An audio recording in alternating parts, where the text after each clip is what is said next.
អានហើយទប់ទឹកភ្នែកបន្ជាប់ក្មួយស្រីម្នាក់បានបង្ហោះសាររំជួលចិត្តក្រោយមិញរបស់ខ្លួនបានទទួលមរណភាពដោយសារគ្រោះថ្នាក់ចរាចរណ៍ក្នុងសារនោះនាងបានសន្យាថានឹងជួយមើលថែកូនតូចដែលបាត់បង់ម្ដាយទាំងវ័យក្មេងពាក្យមួយឃ្លាដែលឈឺចាប់បំផុតគឺគ្នានៅតូចមិនទាន់ដឹងអីផងស្រែកហៅម៉ាក់រហូតសូមបងប្អូនបើកបរដោយប្រុងប្រយ័ត្នព្រោះមួយវិនាទី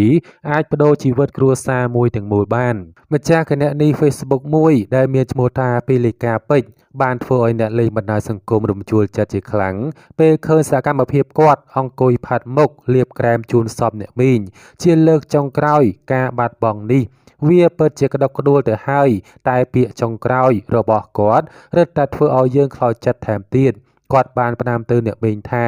កុំព្រួយបារម្ភគីមឡាងអី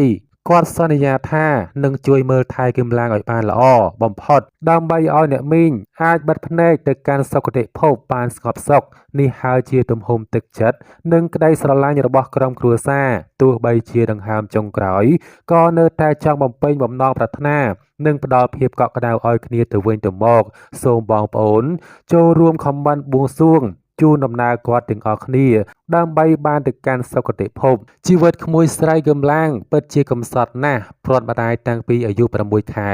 ហើយពេលនេះត្រូវព្រាត់ម្ដាយមួយជីវិតទៀតមីងសូមសន្យាថានឹងមិនឲ្យក្មួយឯកាឬខ្វះភាពកក់ក្ដៅឡើយទោះត្រូវលំបាកប៉ុណ្ណាក៏ដោយសូមបងប្អូនញាតិមិត្តទាំងឡាយជិតឆ្ងាយចូលរួមរំលែកទុក្ខនិងអញ្ជើញចូលរួមដង្ហែសពនៅថ្ងៃអាទិត្យម៉ោង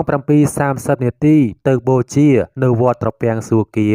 ហៅវត្តត្រពាំងខ្ចៅនេះគឺជាសារដែលបងប្អូនមហាជនអានហើយពិតជាស្រក់ទឹកភ្នែកនិងរំជួលចិត្តជាខ្លាំងដែលសារនោះបានបង្ហោះយ៉ាងដូចនេះថាខ្ញុំនឹងបំពេញសន្យាខ្ញុំនឹងមិនធ្វើឲ្យក្មួយពិបាកនោះទេខ្ញុំត្រូវពិបាកវេទនាប៉ុណ្ណាក៏មិនឲ្យក្មួយខ្ញុំឯកាឬគ្មានភាពកក់ក្ដៅនោះទេអាគឹមឡើងជាក្មេងកំសត់ព្រាត់ម្ដាយតាំងពីអាយុ6ខែម្ដាយទឹមបានមករស់នៅជុំគ្នាមិនទាន់បាន1ឆ្នាំផងឥឡូវត្រូវព្រាត់ម្ដាយពេញមួយជីវិតទៀតកំសត់ពេកហើយក្មួយសម្លាញ់មីងគីមឡាងគួរបញ្ជាក់ផងដែរថា